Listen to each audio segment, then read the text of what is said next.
To replace the track for the vent sash, what you're going to need to do is you're going to need to come in, remove the screw, and then we're simply going to remove that plastic track. All right, so we're going to move ahead so I can show you a good example of what that looks like. This is the track we're talking about. To remove this, all we're going to do is remove this screw right here. Once we have the screw removed, you can use a pair of needle nose pliers to reach in there and work out that track. Get that track worked out just like this. You simply slide it out and then you install the new one. When we install the new track, just make sure you're looking at the proper orientation of it.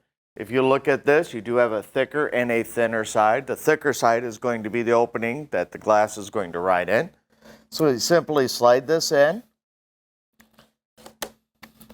Get it back in there, snap it back into place. Now once it's snapped into place, you want to align that track up so that that hole is covered. A little bit of silicone on that screw is going to help you seal that up so you don't have to worry about water intrusion. All right, so there is my hole. Let's slide this back.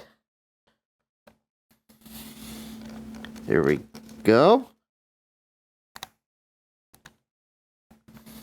Put the screw in there and screw it back into place.